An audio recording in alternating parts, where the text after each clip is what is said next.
Bonjour à toutes et à tous. Le 18 octobre prochain, les Vaudoises et les Vaudois seront appelés à réélire les 20 représentants au Parlement fédéral. L'UDC du canton de Vaud présente 20 candidats à cette élection.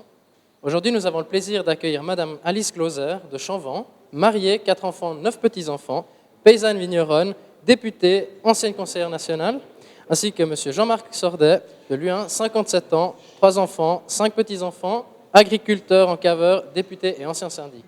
Bonjour. Bonjour. Bonjour. Je vous laisse prendre place.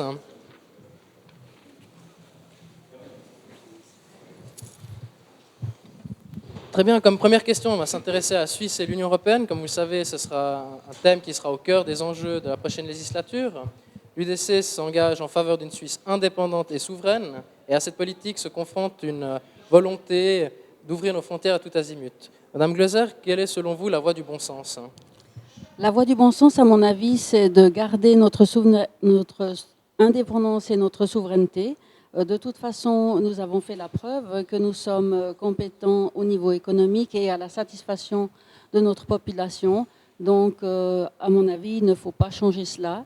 Et bien sûr que nous ne sommes pas une île et nous avons besoin d'avoir des relations bilatérales, des relations avec les pays européens et du monde. Mais ils doivent comprendre que notre souveraineté ne nous laisse pas le loisir de nous plier à leurs décisions. Nos juges, nos lois sont très importants. Très bien, je vous remercie. Monsieur Sordet, partagez-vous l'avis de Madame Glauser ? Mais bien sûr, je partage cet avis. Et pour moi, l'essentiel a toujours été en Suisse, c'est liberté, indépendance, souveraineté et autodétermination sur différentes choses.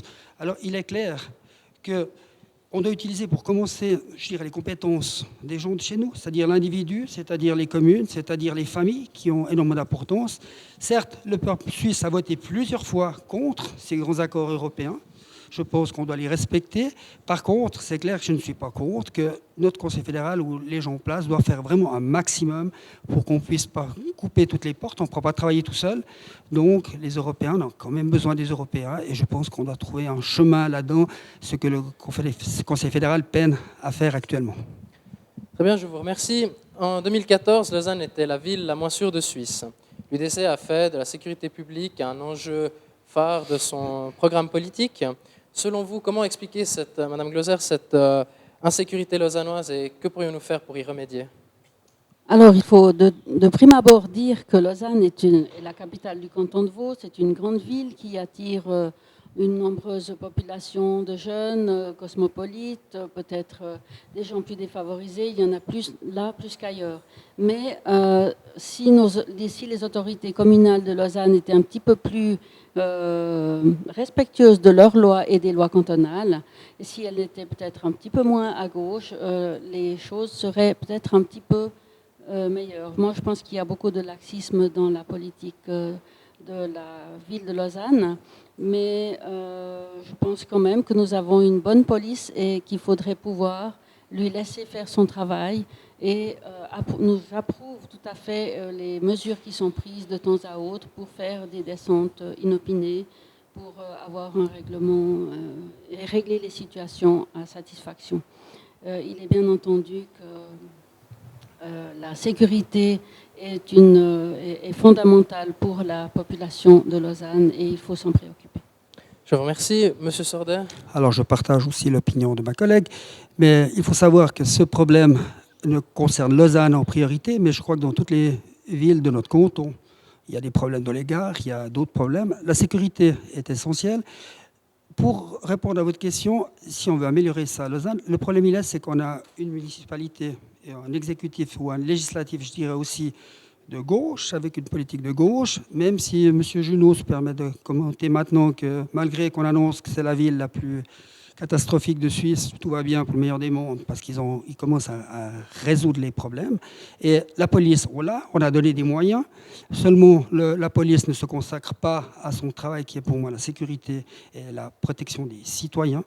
Donc je pense que sans une évolution réelle de ce fondement de gauche laxiste qui dit que tout est permis, on aura énormément de peine à revenir en arrière. Et la sécurité, je crois que c'est l'élémentaire des citoyens vaudois, et surtout qu'à peu près tous les partis politiques ont repris à peu près ce qu'on disait il y a 5 ans ou plus par rapport à la sécurité.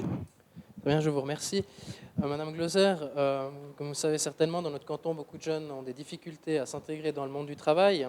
L'UDC a toujours soutenu une formation adaptée aux besoins de l'économie. Que peut-on faire, selon vous, pour améliorer cette situation, pour permettre aux jeunes d'accéder au monde du travail plus facilement? En tant que femme et maman, je suis très sensible à la formation des jeunes et à leur avenir, bien sûr. Je pense qu'il y a vraiment beaucoup à faire pour notre jeunesse actuellement.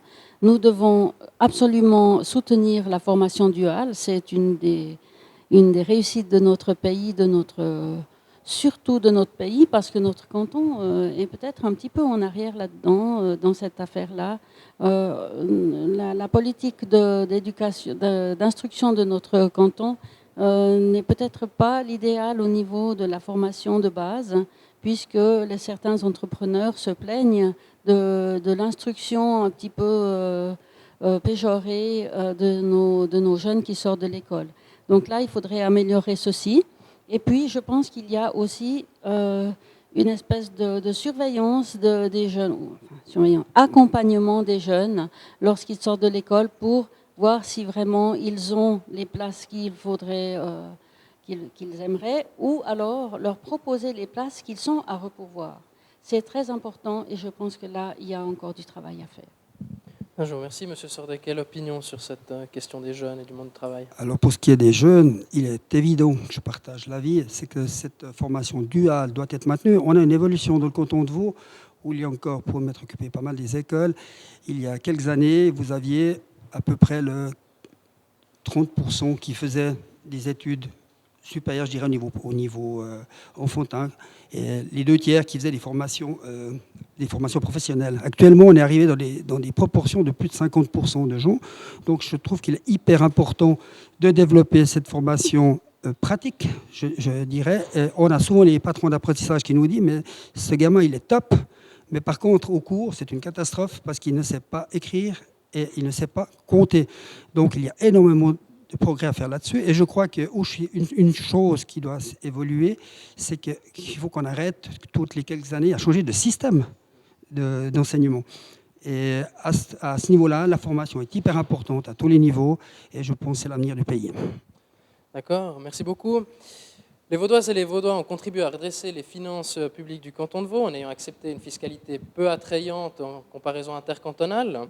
Êtes-vous favorable, Madame Glauser, à une diminution des charges fiscales? Et si oui, selon vous, qui doit en profiter et pourquoi? Alors bien sûr que l'idéal, ce serait de pouvoir baisser les impôts. Il faut faire attention quand même à cette problématique de baisse des impôts parce que nous nous rendons compte que les charges sont énormes dans le canton. Je ne dirais pas qu'il faut absolument enlever toutes les charges parce que c'est le bien-être et la sécurité de la population. Donc je suis favorable au fait qu'on ait des actions ciblées sur la fiscalité, pourquoi pas des entreprises, hein, c'est ce qui va arriver. Je suis tout à fait favorable à cette défiscalisation des entreprises, mais je dois avouer que la défiscalisation des familles m'aurait beaucoup plus plu et la dernière votation m'a énormément déçue. Donc je pense qu'il faudrait quand même faire quelque chose encore pour les familles et je voudrais y veiller. Je vous remercie, Monsieur Sordet. Merci. Alors, il est clair que le Vaudois et les entreprises ont énormément participé à l'embellie, je dirais, des finances cantonales. Une grande catégorie de gens, donc c'est via ces péréquations, les communes ont énormément participé. On n'a jamais dit merci à ces gens. Et maintenant, alors, il est clair que le balancier devrait repartir dans l'autre sens, que les familles en profitent, que le citoyen en général en profite, que les entreprises aussi. D'ailleurs, il y a une RIE 3 qui arrive, donc la réforme sur les taxations des entreprises, qui arrive en place, qu'il faudra aussi soutenir, parce que si ces grandes entreprises ou ces gens-là n'ont pas davantage, ils vont partir. Et qui c'est qui va payer la différence? Parce que la manne publique, on sait que les dépenses cantonales, si on prend au niveau du social, sont passés en 10 ans de 350 millions à 800 millions actuellement. Ça passe incognito, mais qui paye cette manne? C'est les entreprises et les familles et la classe moyenne. Donc je serais totalement opposé à toute nouvelle forme de hausse d'impôts. Je serais pour des diminutions d'impôts pour les familles. Merci. Je vous remercie. Pour conclure ce petit interview, j'ai envie de vous poser une question un peu plus personnelle. Avec quelle personnalité iriez-vous manger et de quoi parleriez-vous, Madame Glauser? Alors, pour répondre à votre question, j'ai plusieurs réponses, mais J'aurais voulu avoir un repas avec Madame Thatcher, parce que ça aurait été très intéressant, avec Madame Clinton aussi, parce que la politique féminine, au niveau d'une politique nationale, c'est quelque chose de très intéressant. Mais bon, Madame Thatcher étant décédée, Madame Clinton étant trop loin, je vais me rabattre, étant catholique, sur une personnalité extraordinaire de notre temps, c'est le pape François. Et je trouve que c'est une personne qui va faire beaucoup pour le monde chrétien, parce qu'en fait, il est décidé à faire des réformes dans la chrétienté, et il y en a beaucoup à faire, et ça me plaît bien, j'aimerais bien le rencontrer. Je vous remercie. Monsieur Sordec, quelle personnalité vous inspire? Alors pour moi, ça sera un sportif, en l'occurrence. Je prends Federer comme j'aurais pu prendre quelqu'un d'autre. Pourquoi? Parce qu'il y a énormément de similitudes entre le sport et la politique. Federer est quelqu'un qui a montré que par son travail, sa qualité de départ, il tombe au fond du trou, il se bagarre, il remonte, il est médiatique, il véhicule l'image de la Suisse à l'étranger, tout ce qu'il peut faire. Et c'est quelqu'un qui mène conjointement une vie de famille, une vie de vacances, une vie de travail, et il est à la mine tous les jours, sans jamais se plaindre. Et je pense que c'est un exemple pour pas mal des politiques. Il est suisse, quoi. Très bien, merci beaucoup d'avoir répondu à nos questions. Je vous souhaite à vous deux une très bonne campagne et bonne chance pour ces élections. Merci. Merci beaucoup.